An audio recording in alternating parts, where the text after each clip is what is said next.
where CGC just graded the Pokemon prototype cards that apparently were authenticated. So that was like the first thing, even in this post, was that the submissions came from someone with close ties to the original Pokemon playtesters who use these cards to help develop the Pokemon TCG, right? That's really cool.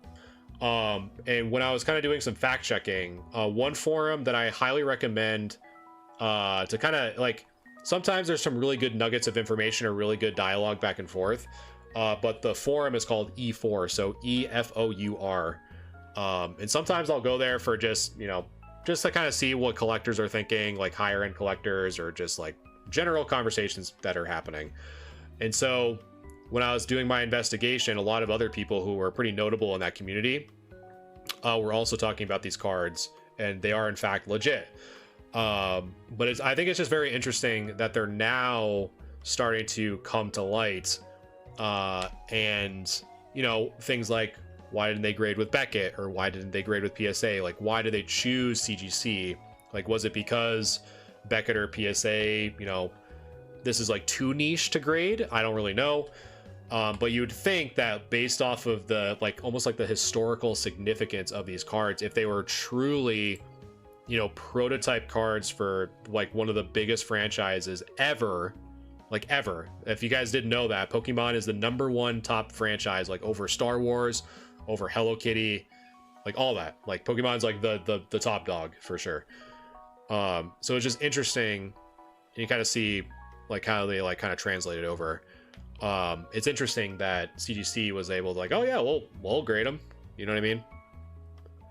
And apparently, you know, I'm not going to bore you with this, and I'll probably, if people are interested, I can post this link in the Discord.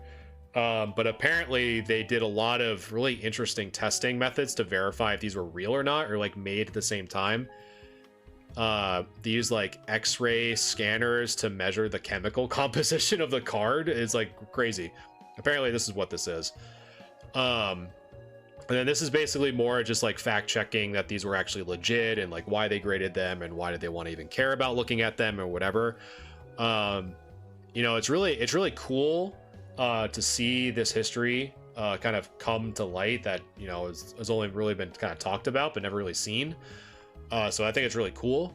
And it really bears the question too, like how many other pieces of like Pokemon history, like cards or prototypes or whatever, right? Like, because we've seen even on like Pawn Stars, just as an example, we've seen the Magic the Gathering playtest cards that they use in like college, right? It was basically just like white sheets of paper that were legit and whatever.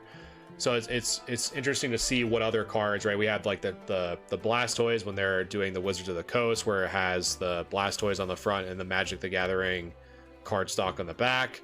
So it's really cool to kind of see more of this stuff come to light that we've never seen before. So yeah, if you guys didn't see it, I just heard about it, and this is what the prototype cards looked like. So pretty cool. March playtest. So pretty cool. 1996.